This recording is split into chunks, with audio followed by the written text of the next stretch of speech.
ครับสวัสดีคุณผู้ชมทุกท่านครับวันนี้ผมจะมา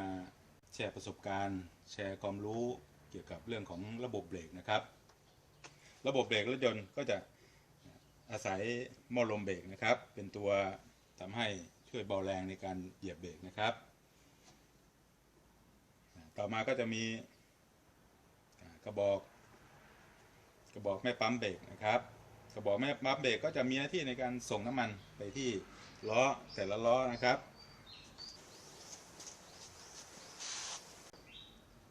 สำหรับรถรุ่นใหม่ๆก็จะเพิ่มเป็นเบรก ABS ขึ้นมาก็เพื่อป้องกันไม่ให้น้ำมันเบรกเนี่ยไปที่ล้อมากเกินไปแล้วก็เพื่อป้องกันไม่ให้เกิดการล้อล็อกในขณะที่เหยียบเบรกกระทันหันนะครับแต่ว่าโดยพื้นฐานเนี่ยระบบเบรกก็จะเหมือนกัน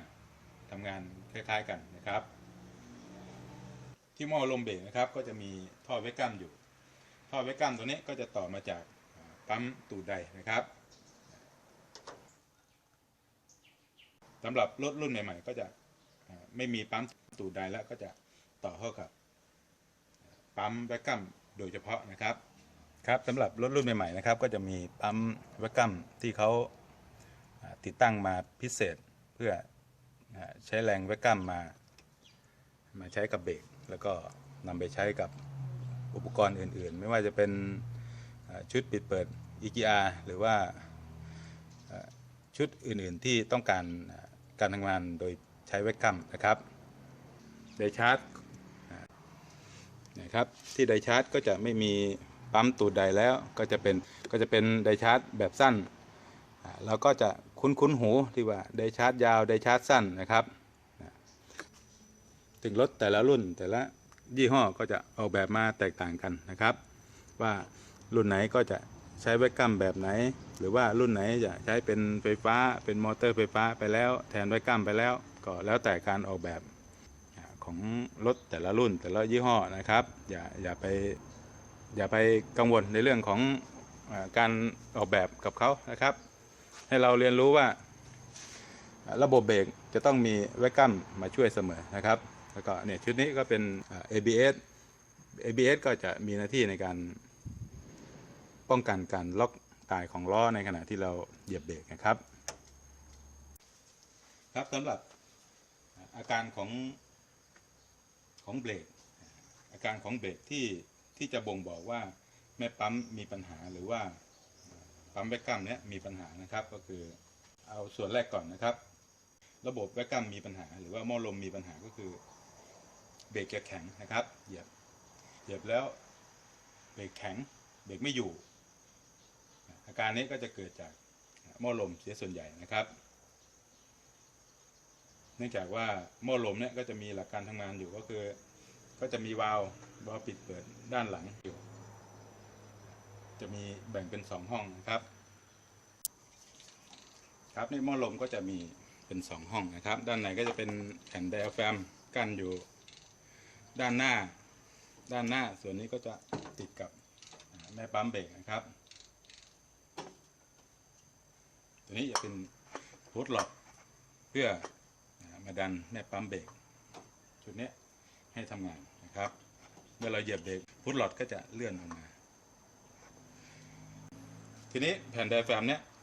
ด้านหน้าท่อนี้จะต่อไปที่ปั๊มเวกัมนะครับผมจะเรียกว่าปั๊มเวกัมแล้วกัน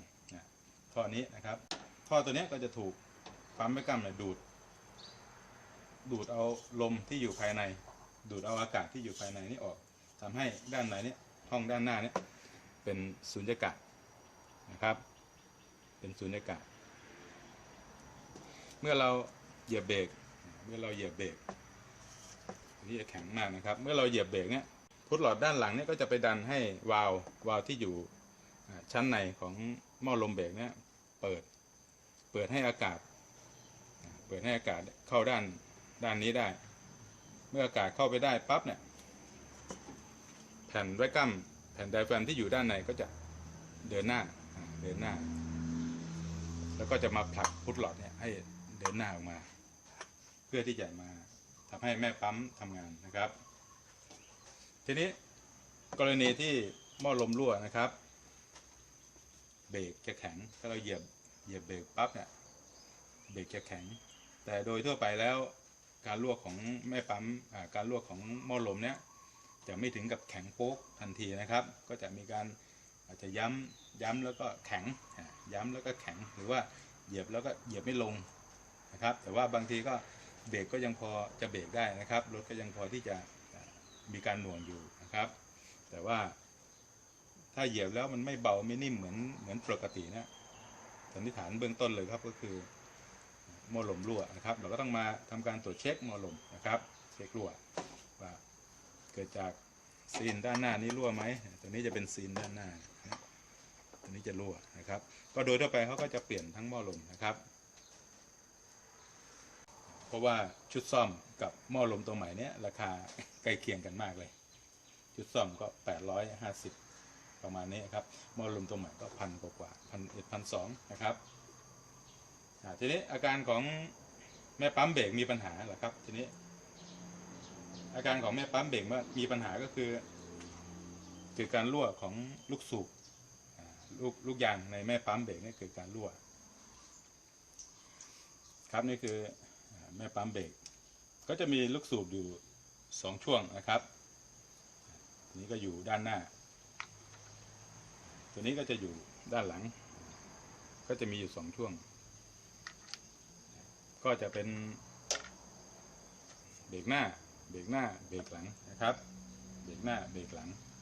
เมื่อเราเหยียบเบรกหม้อลมทำงานพุทหลอดของหม้อลมเนี่ยก็จะมาดันให้ลูกสูบเบรกเนี่ยเลื่อนเดินหน้าปั๊มน้ำมันออกมาตามท่อทางเบรกนะครับออกมาตามท่อทางเบรกเพื่อส่งไปเบรกแต่ละ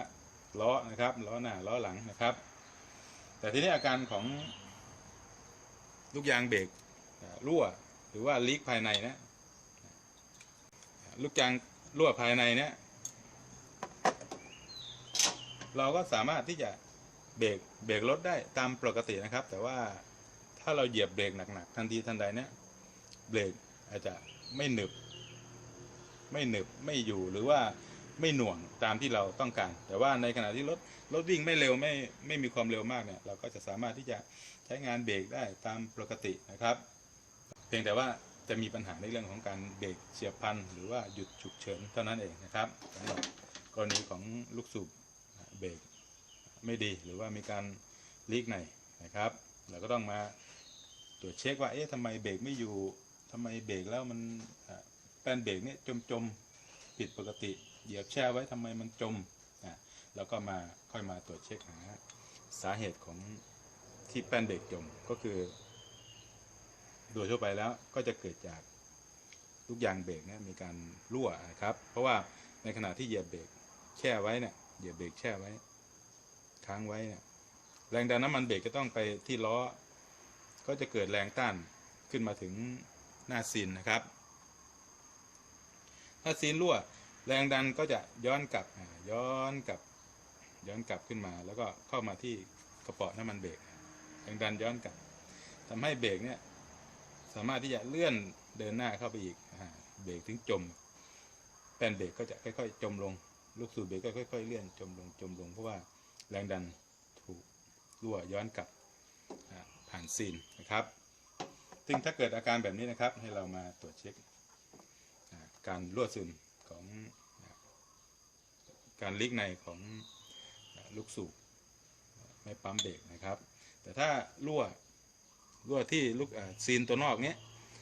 ซีนตัวนอกนี้ก็จะกันน้ำมันไม่ให้น้ำมันรั่วออกมาที่ด้านหลังของกระบอกเบรกนะครับ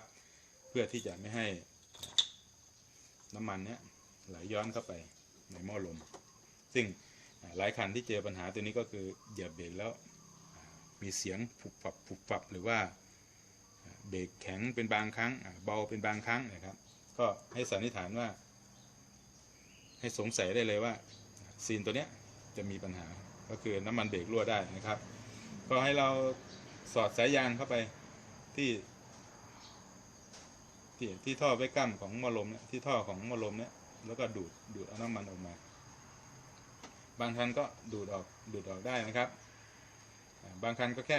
ดูดเอาน้ำมันออกแล้วก็เปลี่ยนชุดซ่อมของ